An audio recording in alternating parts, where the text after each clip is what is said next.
What's up, everybody? How you doing? This your boy Lee Black, the host of Real Talk for Real Men, and of course, I'm coming to you live with another TFG TV report. So, if you've been following my channel, you already know that I'm an opinionated SOB, and tonight I kind of want to talk about this P Diddy situation with the what's going on with the political news, and we don't have a whole lot happening in sports right now because I truly don't recognize what the hell the NBA has become. This P. Diddy story is starting to take on more of a life of its own. And it's the gift that keeps on giving. And I don't mean that in a happy way. Um, Once you're embroiled in something like this, the salacious details, um, it's not going away for a long time. And I've known that, and I didn't kid myself. And there are those out there that's going to view this story however they choose to.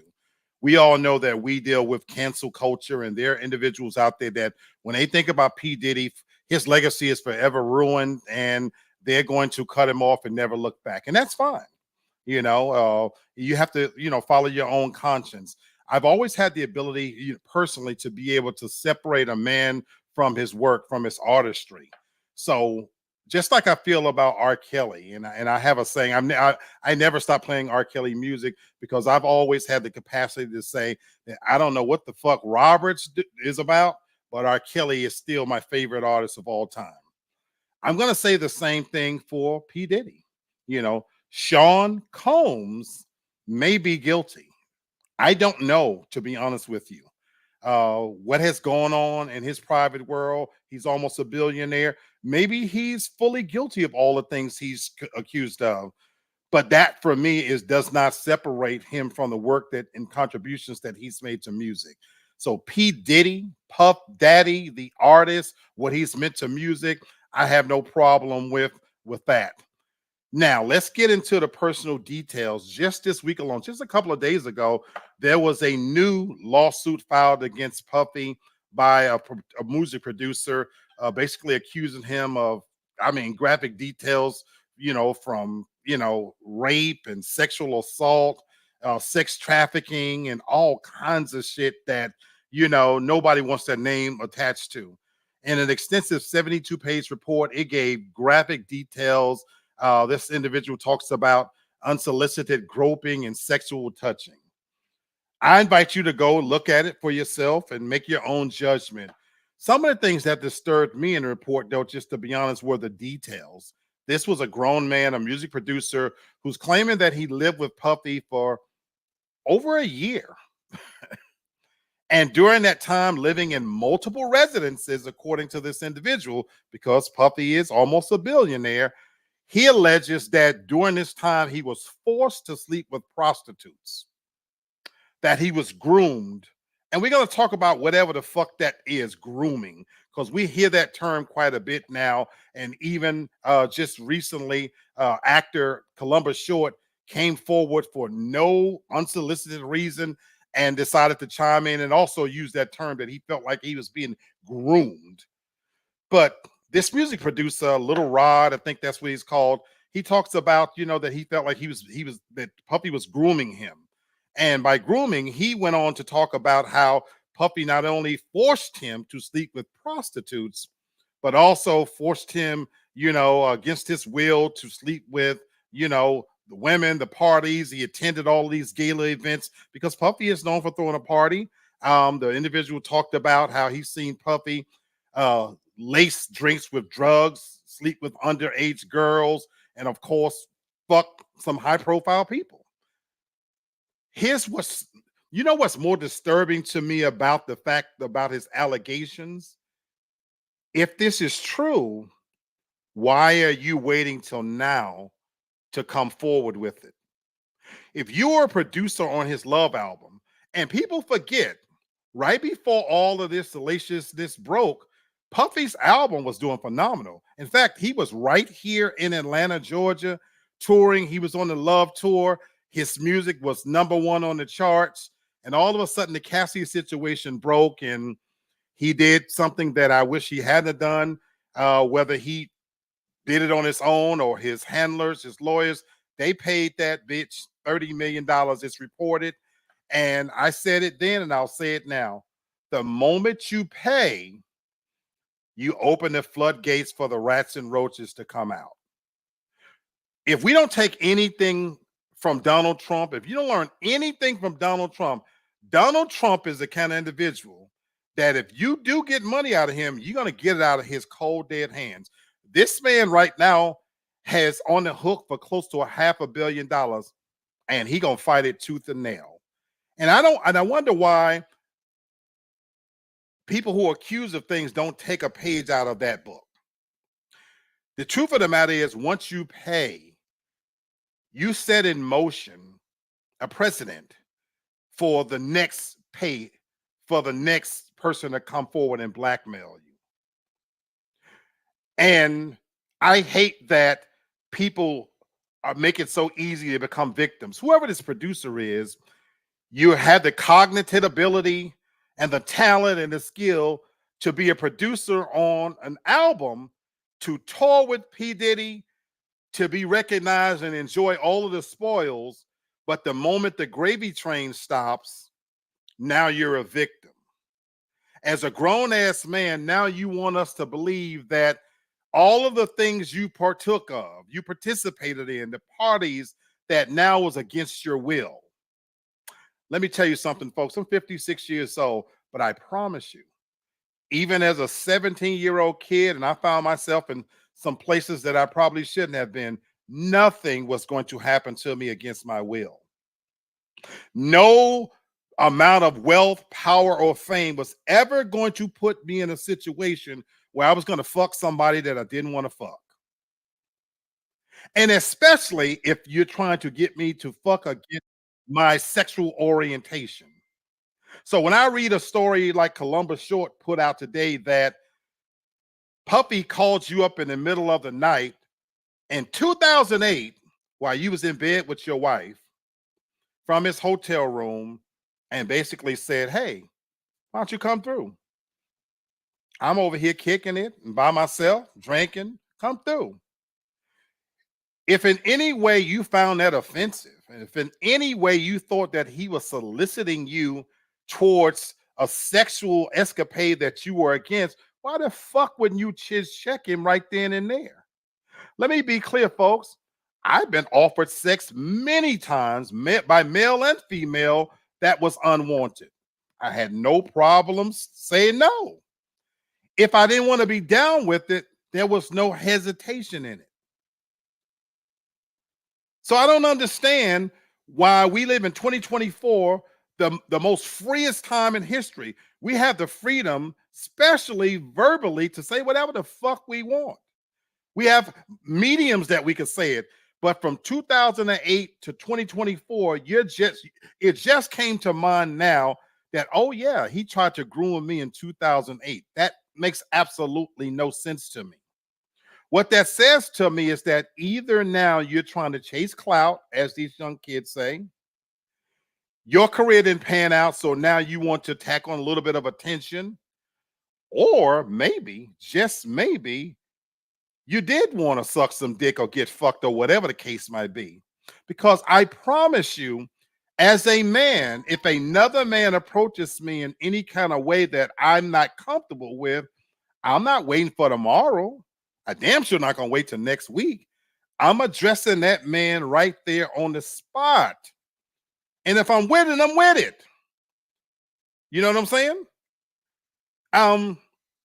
It's amazing how people want to be victims when it's convenient. And so when I read all these allegations, I don't care how salacious they are. It just blows my mind that we then point the finger only at the person that's being accused. Because if Puffy did all of these things where he laced drinks with underage girls and trafficked them from city to city, state to state, and you were a witness to this, what kind of person does it make you that you never said anything? Why was it okay when you was experiencing it, but now in a clear line of day, when the money has dried up, now it's so wrong and you realize that you may need to confess. Oh, and by the way, pay me, motherfucker, give me $30 million. So are we going to ignore that at the end of all of your stories, you want $30 million? It's just sickening, folks. And as I said, this story ain't going nowhere. Puffy's in a fight for his life. I hope he realizes that trying to salvage anything for us, your legacy, your name, that ship is sailed, bro. Hang that up. No matter what you do till they put you 6 feet in the ground, you're going to have an asterisk next to your name. You're going to be associated with these allegations, whether it's true or not, because in the court of public opinion, you've already been found guilty. No matter what, you could donate $50 million and save animals, children, and build houses for the homeless. It's not going to matter at this point, bro. At this point, bro, you're going to always be looked at as some fucking pedophile, sexual druggist, whatever the case might be, because people like to believe and live inside of a lie. What you can hope for now, if I'm you, with your type of money and wealth, I would fight this shit to the ends of the earth. I would be holding press conferences, and I would speak to it, because hiding behind your lawyers, hiding behind, that's not going to get it at this stage. You might hate Donald Trump, but one of the things that I actually respect about Donald Trump is he stands up and lets you know that he is who he is. If he say he grab him by the pussy, he grabs him by the pussy. He hawks sneakers, building, he sells t-shirts, he turns those potential losses into wins, because he embraces the fact that there will be people that will love his fucking dirty draws, and there will be people that will hate him and they don't pay his bills. Donald Trump is sitting in his mansion on his yacht. He don't give a fuck. And sometimes you have to adopt that type of attitude. More than that, if you've got that kind of wealth, you have to realize once somebody makes it adversarial, you need to fight fire with fire. When Columbus showed his running his mouth, I would use my wealth and power. I would bury that motherfucker if I was you. Whoever this little D is, whether he likes dick, took dick, resisted dick, whatever the case might be, I would bury that motherfucker. Cassie, she's got her money. She damn sure wouldn't have a great time spending it. I said this before and I say it again, Puffy. I would go on press conference and I would pull out my phone and go into my archives, and I would show every kind of video where I stuffed dick so down her throat and she didn't drop a drop. I would show video where she fucked my friends and she's married. I would make it so her own fucking husband wouldn't want that pussy. I would bury that bitch. Playing nice, what it's got you, because at one point you said you didn't even want to be known as Puffy or Diddy. You want to be called Love. The love is not being reciprocated, my brother. That ship has sailed. Fuck being called Brother Love. You need to become Brother Hate. And the reality is you need to fight back, because you in for a long, hard fight. People, we only get one name. Once your name is sullied, it is what it is. The moment somebody utters molester, rapist, druggist, this, that, the lie, it can be even a thief. I'm offended if you call me a thief, because you're fucking with my name. You're fucking with my character. And I'm a lot of things. I'm a fat SOB, opinionated SOB, and I'll live with that part. But there's certain things I'm never going to live with. You're not going to call me and get away with. And that's just a fat black man that's sitting here working every day. God forbid I had money, fame, and power, because I would destroy you if you fuck with the one thing that I have to live with until I die, and that's my fucking name. So Puffy, this story's not going away, my brother. These details are going to keep on coming. Before long, there will be other rats that's going to climb off the ship, because when they see you in trouble, people like to kick you when you're down. Misery loves company, and people love a salacious story. Why do you think this Risa Tisa shit took off, though? Because people love to tune in for fuckery and foolishness. And dare I say, I make my popularity off of it. As long as you keep doing dumb shit, I'm going to keep reporting. I'm going to keep commenting on it, because that's what the name of the game is. Having said that, when you're living through it, it's not fun. I've been on the other side of having someone try to sully my name, and I'm telling you, I fought for it with tooth and nail, and I was not going to walk away until you knew exactly who the fuck I am. And anytime somebody's come forward against me with allegations, I didn't hide. I came forth with more details than you ever imagined. Because if you're going to tell on me, I'm going to tell some shit on you that you didn't want told. Once you show you're my adversary, the gloves come off. Ain't no love. We can apologize and make up later. This idea that you're hoping this shit go away is not going anywhere. And so when you read all of these stories, and I know you got your lawyers, this, that, and the other, it's costing you in ways that even money can't quantify. So before I get out of here and go off into my night and take my shower and look at what other new fuckery influences out there, let me say hey to a few people who decided to tune in. This Carol, appreciate you for popping in as always. Natasha Rowling says he probably was scared before Cassie came out. It takes a lot to tell people sensitive things. You may be right, Natasha, but you know what? Once the genie is out the bottle, you got to get over that sensitivity, because whatever you was trying to hold and keep private has now been made public, laid bare for the world to look at. And at that point, that ship has sailed. And so whether he's scared, whether he did it or not, I reject her story as well. You was with this man for a decade, and you waited till all of a sudden now you got your strength, your courage. Anybody who knows me, I despise the Me Too movement and all that it stands for.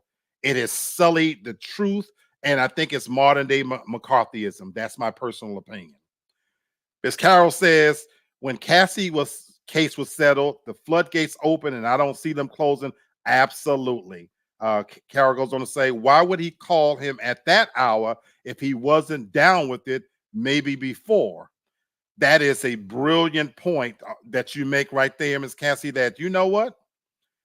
If your story is true, and a man who calls you at 2:00 in the morning,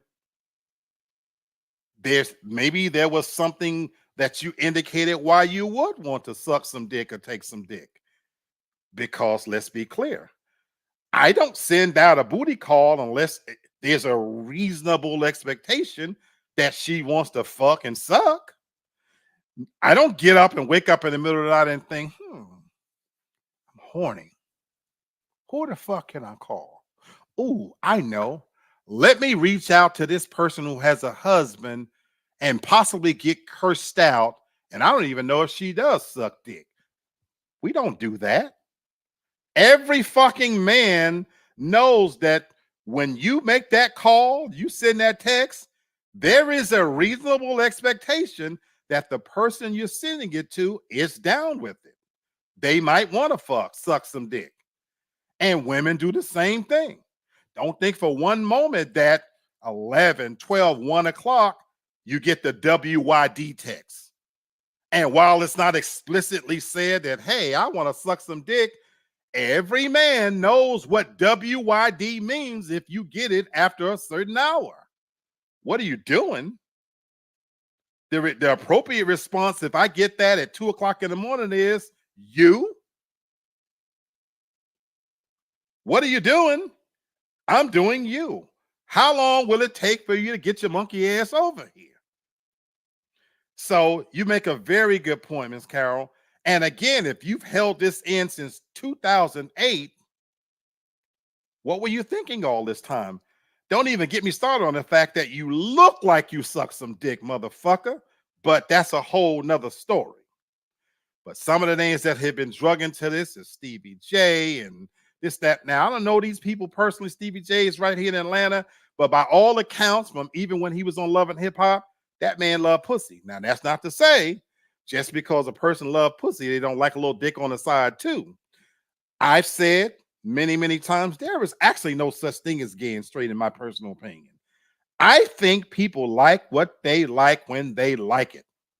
And when you got money, power, and fame, you have a wide variety of shit that you can like. That's what I believe. The whole taboo nature about what you like, that's going out the window. I just object to the fact that you think you telling some shit on me. And so if I was in Puffy's position, you're not telling on me. I'm gonna tell on your ass. I'm gonna tell some shit that your wife don't want to know. So this Columbus short, who's on wife number 3, oh, I'm going to tell some shit that you didn't tell your wife, you didn't tell your friends. And this story from this fucking producer, if you read the account, he fondled me and what the fuck are we talking about here? How do you fondle me and I'll let you get away with it? If you grab my dick and ass and I don't say anything about it, it's okay. Stop playing, people. Call shit what we want to call it and stop playing. But anyway, it's been a long day. I, again, am going to pour myself a really nice cold glass of wine after I get out the shower.